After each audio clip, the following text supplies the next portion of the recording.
What's the word, YouTube? Thank you for tapping into another video. It's your boy Kado here.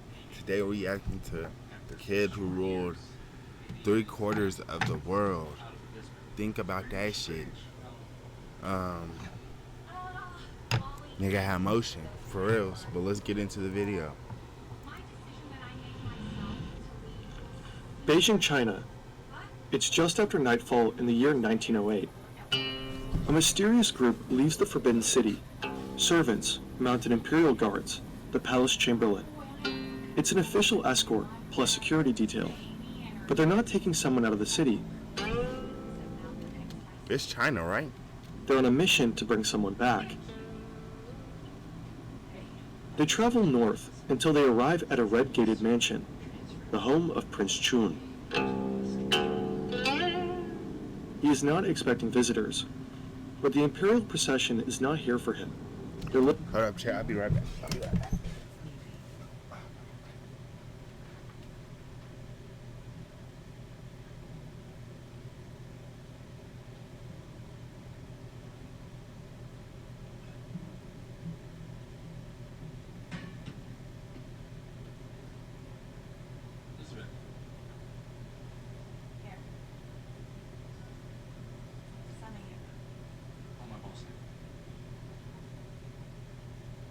I'll write my number down, just in case you need a lift, surgery, there's like an extra set of hands to make sure the implants are settling properly. Thanks. Hey, you're not going to teach again next year, right? I don't know. It's the only thing I'm good at. I'm just saying maybe you should consider doing something else. Anything else. Any other job. The entire week. You know, the two of us, it's not gonna happen. Clearly. I mean, how would that even work? And where do you even live? You in some weird apartment with some creepy roommate? No, my creeper really went down, so now it's just me. You and the dogs. How many dogs do you have? Four dogs. 4 Dobermans. Any family money? Yeah. Back. Alright, let's get it. Looking for his 2-year-old son. The little boy is afraid of the strangers and hides in a cupboard. The servants try to pull him out and carry him away. Hold up. Strangers. They're looking for his 2-year-old son. The little boy is afraid of the strangers and hides in a cupboard. The servants try to pull him out and carry him away, but the boy resists. He screams, he sobs, he scratches and wails. When they finally manage to calm him down, they take him back to the Forbidden City. This little 2-year-old boy was just chosen to rule China. His name is Puyi. Puyi is going to be the next emperor of the Qing dynasty, and the Chinese people will regard him as a living god. That's crazy. I don't even know what to say about that. Like, This video is largely based on the excellent book, Imagine- The Last Emperor by Edward Beer. Hold up. Find the link in the description. come on. Alright, there we go. Imagine, nigga, you're 2 years old. And you're 2 years old. And you're at your house. Let's just say a house, because that's what he thought it was. He wasn't thinking like, damn, I'm in a palace. I'm in a fucking kingdom or some shit. Like, I'm in my house. And 2 niggas come and snatch you. 2 niggas come and snatch you up to come and rule the world. You not stressed out? It's like, nah. Nigga don't even know what's going on for real. It's But Puyi's that's coronation crazy. ceremony. How the boy you can't could take it just- How motherfuckers is literally little ass boys ruling the world. Guys, I don't even know. Like little kids. Like this not even the first example. Like King Tut and all them other like And I met a guy. boy kings. Like it's just crazy how that even worked out like that. Cause of royal blood. Something like that. Royal blood and shit. Hey, you Anymore. wanna have lunch later? For what seems like an eternity, they paraded before him. We got it last time. Strange men speaking strange words, ministers, palace guard officers, other officials.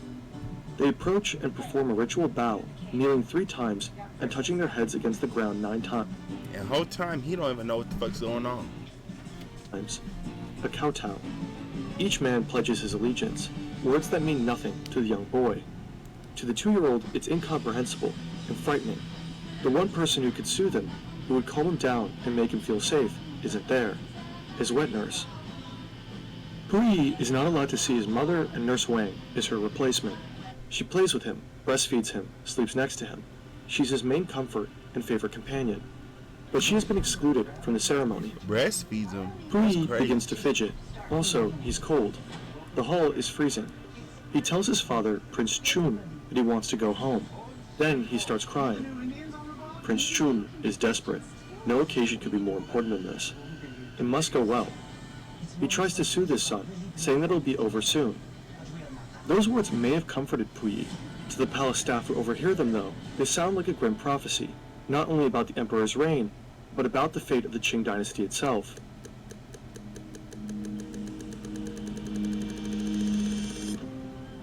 The Qing dynasty began in 1644 after a minority ethnic group, the Manchu people, overthrew the majority ethnic group, the Han people. At its peak in 1790, the Qings were the 4th largest dynasty of all time. At the time of Puyi's coronation, China had more citizens than any other country. When the boy took the throne, he became the ruler of nearly a third of the world's population. Crazy. China has been ruled by dynasties for more than 2,000 years, and the power of the emperor has remained unchanged since then. On paper, it was virtually limitless. The Qing emperor was... Hold up, there's still a king to this day? Let's search this up. I'm a little slow. It's not my fucking country, so I shouldn't know there.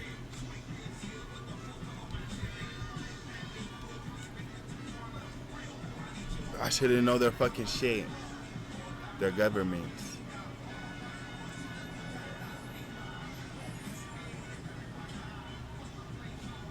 Former Emperor of China. This is the last Emperor of China.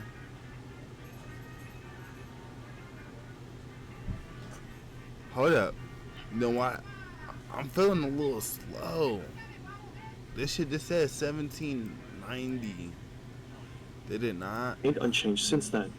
Till 1912 CE. Or CE. Nigga, what the fuck?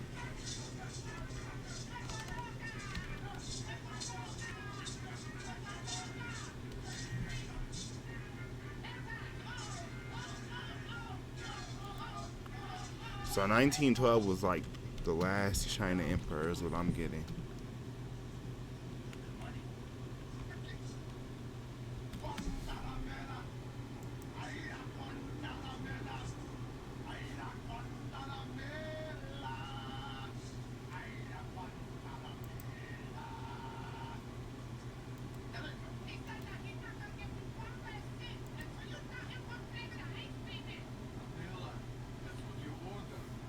Qing dynasty also was the last imperial dynasties of China, spanning from 1644 to 1911 to 1912.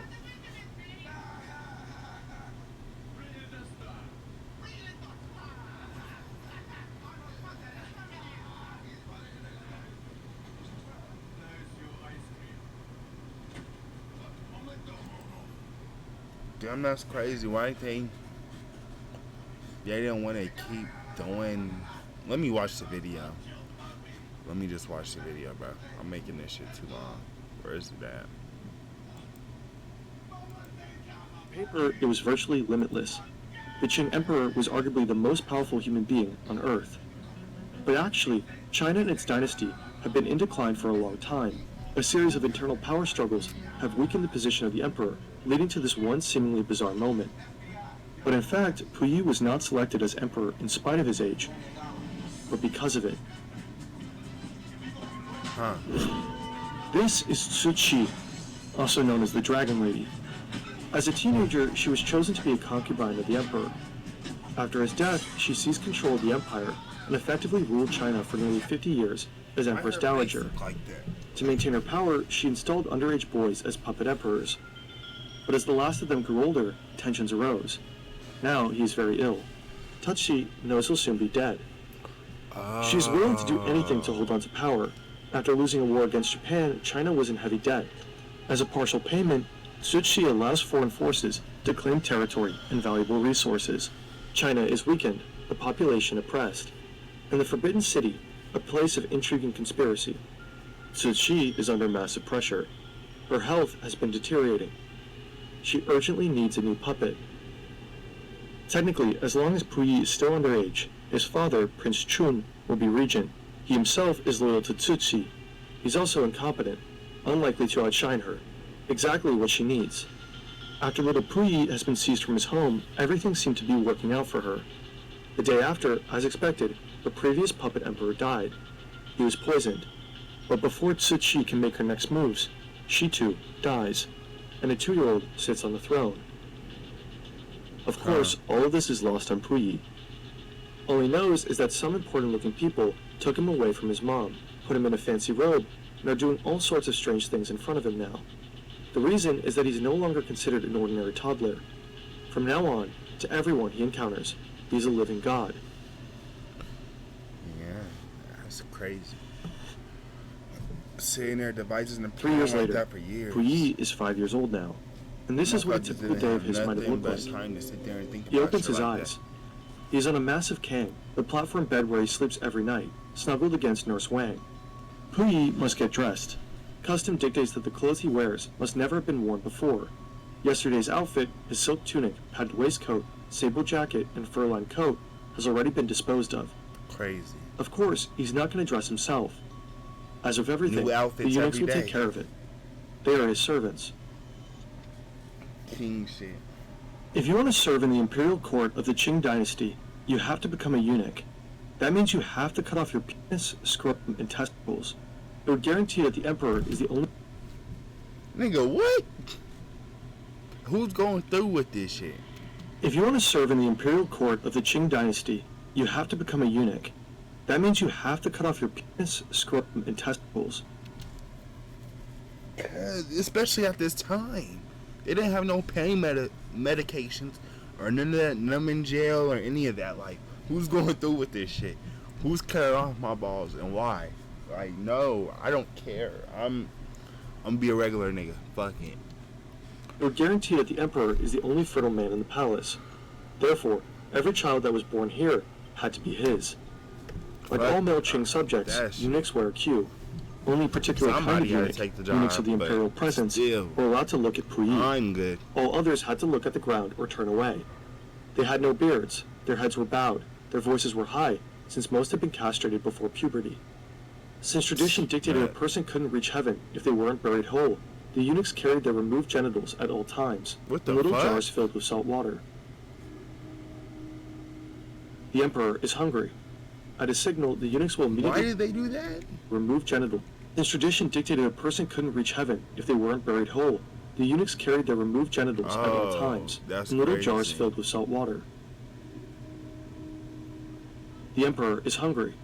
At a signal, the eunuchs will immediately prepare a huge buffet for him. Now, like every other day, he must pay a visit to the Shit, eastern that got me in palaces. pain. It just Here, got his my other mothers face live. just 5 women who were either married to naturally or clenched. concubines of the 2 previous emperors. To get to the eastern palaces, Puyi must take a walk through the city, again accompanied by the eunuchs. Wherever Puyi goes, dozens of eunuchs accompany him. One walks 30 yards in front, warning people to make way. Then come 2 chief eunuchs, walking on either side of the path. It's the Then, fact about that 2 there's feet a lot behind, of these the center of the eunuchs. procession, Puyi Like, why is there these niggas was all going through it like, yeah, fuck it, cut off my balls. Cut off my balls, gang. himself. He is walking, and 2 junior eunuchs attend him on either side. Then come eunuchs of the imperial presence, carrying clothing, parasols, a canopy.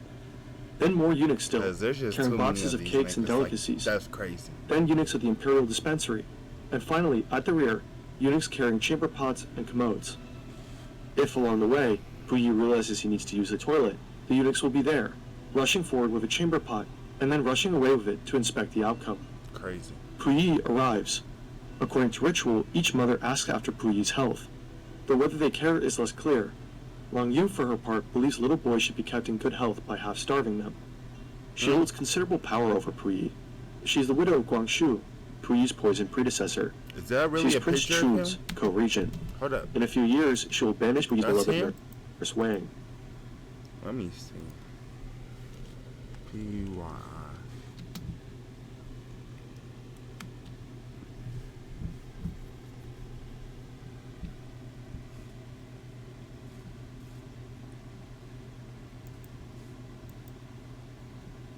Oh yeah, that's that nigga. Show me a picture. Bro, I shouldn't even be searching this shit up. That's him?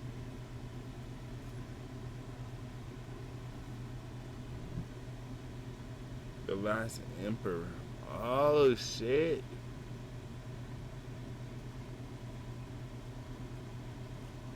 That's crazy. He was the emperor for a while then.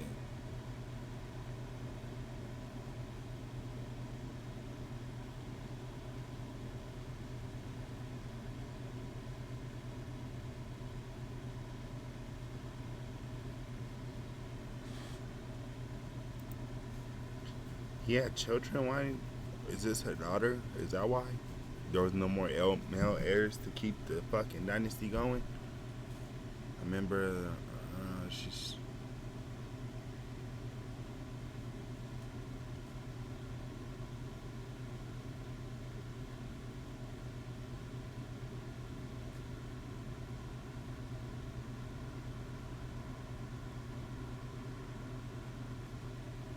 He claimed that he was appointed by P, the last heir. The last emperor of China as heir to the throne. So why didn't he get put on the motherfucking throne? Okay, it's ain't. I shouldn't be researching all this shit right now. Not even allowing her to say goodbye.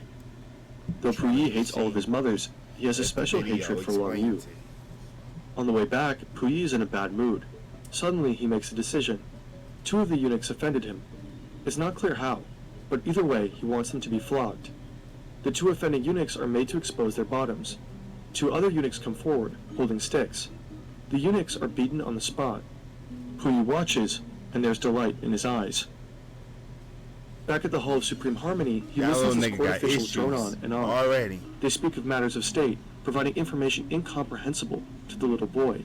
They come with documents, each requiring the seal of the emperor.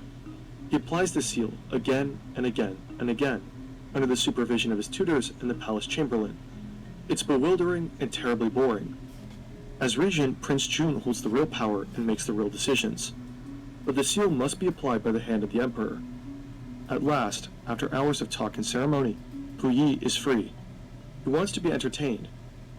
There's no real friend to play with, but the eunuchs are not only his servants, but also his entertainers. One of his favorite eunuchs puts on a puppet show. Puyi loves it, and he comes up with an idea. He wants to reward the puppet master with a cake. But before presenting the gift, he asks Nurse Wang to fill it with sharp pieces of metal. He tells her that he wants to see what the eunuch looks like when he eats it. Wang manages to convince him to fill the cake with dried beans instead. Now, Puyi asks for his air gun. He's looking for a practice target, and chooses the eunuchs. No, like them little. But shooting eunuchs. What is that word? I forget. Just one of them little. Is only fun for so long. He's one of those. He's bored again. He sees a piece of dirt on the floor. He points at it and tells one of the eunuchs, "Eat that for me." But this not and if a living god asks you to eat dirt, you better kneel down and eat it. This is that power spoiledness. Like, can't nobody do shit. At night is when the little boy feels safest, curled up in the arms of Nurse Wang. Sometimes he still misses his biological mother, but his memory of her is already hazy. He won't be allowed to see her again until he is 13. Puyi lives an isolated life. He has no idea that beyond the walls of the Forbidden City, the country which he is technically the emperor of, is in turmoil. It's October 1911. In Wuchang, a group of soldiers mutiny, turning against their corrupt generals. This uprising soon spreads all over the country and turns into a full-blown rebellion against the dynasty. Oh, shit. The Chinese people are fed up. 4 wars and increasing Western incursions have decreased China's territory. Civil War. And the majority Han population has been sick of Manchu rule for centuries. It's never good when the Civil War The people begin to dream of a more unified republic. Then the imperial army flips, siding with the rebels, leaving the dynasty without military defense. By February 1912, Prince Chun has renounced his position as regent, Empress Dowager Longyu also steps down and What? agrees to Puyi's abdication. And just like that, the Qing dynasty is no more. China is now a republic. Oh, wow. With the new freedom of press, newspapers sprung up all over the country. Soon, outlets from every political camp started shouting over each other in a highly polarized media landscape. If that sounds familiar, it should. Polarization and echo chambers are fueling record low trust in today's media. But today's sponsor, Ground News, is changing that. They've built the only app and website showing how stories are covered across the world, with context on each source's bias, reliability, and whether they're run by state media, corporations, or independent voices. Take China vowing to retaliate against countries that harm Beijing in their ongoing trade war with the US. Ground News lets us compare the coverage side by side. Chinese state media is warning other countries that attempts to harm their economy in exchange for tariff exemptions are doomed to fail, while US media strongly believes Trump will win this trade war. In a world where the truth can get buried under spin, this kind of clarity isn't just helpful, it's essential. We at Fern think Ground News is a great way to see through the biases and make up your own mind. So we got you 40% off the same Vantage plan we've been using. Go to groundnews/Fern or scan the QR code to subscribe. The link is in the description. So, is this the end of Puyi's reign? Not entirely. For the majority of the traditional Chinese population, the idea of a country without a monarch is odd. Abolishing the dynasty entirely is unthinkable. So the new rulers negotiated an agreement with the old monarchs. Puyi would be allowed to live on in the Forbidden City with his servants and personal fortune, plus an annual allowance of roughly 3.4 million US dollars in today's money. Even though Puyi officially abdicated the throne, he continues to sit on it, and he continues to put the imperial seal upon court documents. But now these documents concern insignificant matters, staff promotions, the transplantation of trees, when the eunuchs should change their uniforms. The Forbidden City has become a place of make-believe, and it begins to feel like a golden cage, one that Puyi will want to break out of very soon. A golden cage. 8 years later, So a well-dressed specific. British gentleman enters the Forbidden City. He will bring chaos to the divine palaces. His name is Reginald Johnston. Johnston is a respected Chinese linguist, a poet and calligraphist. Now he will be the English teacher of China's emperor. But Johnston begins to secretly teach Puyi Western history and philosophy. Up until this point, the young emperor only studied Chinese classics. But under Johnston's influence, Puyi falls in love with British culture, and he starts to change. Normally, all male subjects of the Qing dynasty were required to wear a queue, but soon Puyi will just cut his off, a major offense to the tradition. He begins to dress like an English gentleman instead. He starts speaking a mix of English and Wow, Chinese, that's crazy. and from now on, he will call himself Henry. Puyi also wears Henry. glasses, which the dowager consorts will not approve of. He will ride a bike through the Forbidden City and fall in love with movies. But most of all, he will become obsessed with a strange new invention from the West, the telephone. He makes calls to people in Beijing and hangs up before announcing who it is. One time, he orders a meal to a false address, likely the first royal prank call in history. Puyi increasingly gets an idea of what the outside world might actually look like, and everything he's missing out on. He announces that once he's old enough, he wants to leave the country and study at Oxford, just like his teacher. On June 3rd, 1922, he tries to make this dream come true. He asks Reginald Johnston to sneak him out of the Forbidden City.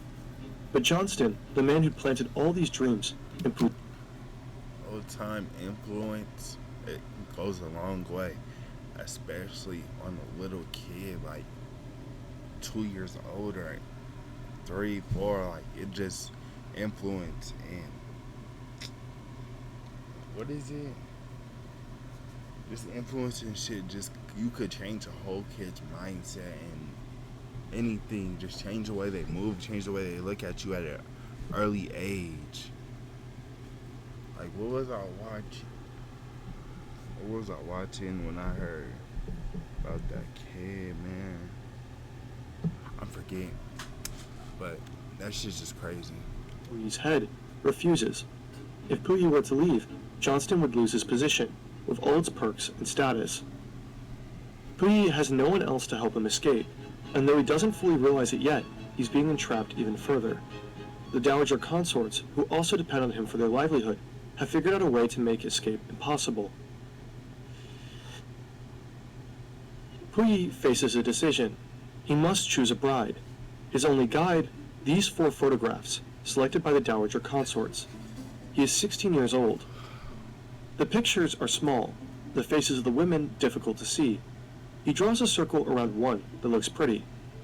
This is Wen Xiao, a 12-year-old Manchu girl, but the Dowager consorts don't consider her a suitable first choice.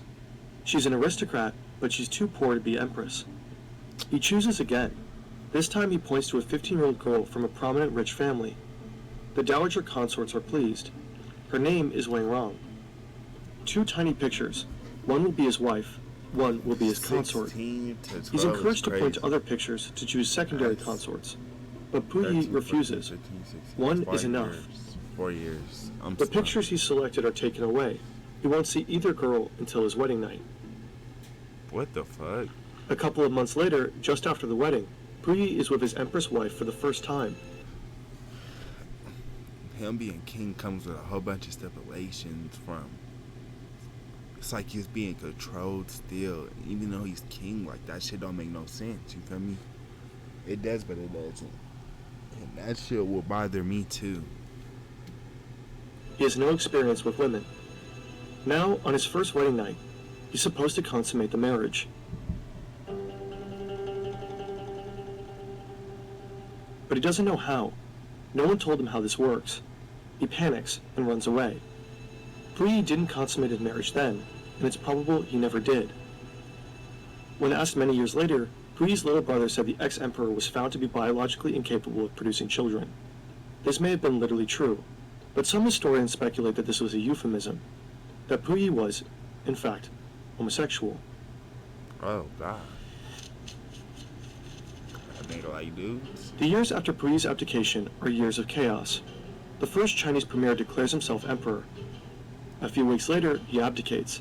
6 months later, he's dead. Meanwhile, warlords fight all over the country, and Western powers continue to assert economic and territorial influence through concessions. China is weak, fragmented, and without central leadership. They're all In trying November to 1924, one of the battle warlords with takes control of Beijing and forces Puyi to leave the Forbidden City. Wow. He can keep his private wealth, and he'll get money from the state, but his days as emperor are finally over. Damn. To Puyi, now 18 years old, this doesn't sound too bad. He's always wanted to live an ordinary life. From this day forward, he will be a private citizen, free to do whatever he wants. Just like that, my But his boys. freedom will look quite different from what he expected. 26 years later, in a Chinese prison, to be more precise, the Fushun War Criminals Management Center. The dynasty is no more. The republic is no more either. After a brutal civil war, Mao Zedong and the Chinese Communist Party have seized power, and they've installed re-education centers all over the country. Prisons and labor camps where enemies undergo communist brainwashing and harsh conditions. They either learn to be communists or die in the process. What the fuck? This is one of them. Prisoner number 981 is weak and absurdly incompetent. He only recently learned to tie his shoes and brush his teeth. He is hopelessly untidy and constantly forgets simple actions, like turning off the faucet after use. Before his imprisonment in 1950, he'd never have to do such things. They'd been done for him. He'd been a living god, after all. Oh wow. Now, like so many others, he's going through so-called remolding. He's compiled a list of Japanese crimes in Manchuria. He attended presentations by Japanese war criminals. These crimes, he was to blame for them, he begins to realize. For this is Puyi, the prison's so-called number one traitor. He was just After a leaving the little Forbidden boy City, then. he aligned himself with the Japanese. They first He housed didn't him really in know what was Tianjin, going on, and they was keeping then him out enthroned of him the as loop, emperor so of the how is Japanese that puppet his state fault? of Manchukuo in Manchuria. The Until region was he invaded by realized, Japan like, in damn, they 1931. sat back and realized, like, For 11 years, I he'd been the was puppet the emperor king, once again, but still you controlled by the couldn't have done nothing Japanese, to change legitimizing that their myriad predicament. war crimes in Manchuria. Because nigga was still young, and there was advisors. The advisors signed off on the shit that they advised the nigga till he's of age, basically. So it's his fault, but not his fault. So can't blame yourself. When the Soviets invaded Manchuria in 1945, Puyi had been captured. Tried as a war criminal at the military tribunal for the Far East, he'd lied shamelessly to save his skin. disavowing all responsibility for his role as a ruler and blaming the Japanese, his former ally. Shortly after the Chinese Communist Party came to power in 1949, the Soviets sent him back to China. Now in Fushun prison, he's being remolded. The Chinese Communists realized Huh? I'm trying to record a video, girl. What's that? he's a powerful symbol, an incarnation of everything they're against, decadent imperialism and capitalist greed. If he can be turned into a communist, anyone can. It would be the ultimate symbol of their ideological supremacy. Puyi will spend 9 years at the prison camp, listening to lectures, grappling with his guilt, committing to paper his many sins. In the end, he is released, weak, shrunken, and humble. Puyi is now a true believer, a die-hard communist. At least, that's what he says.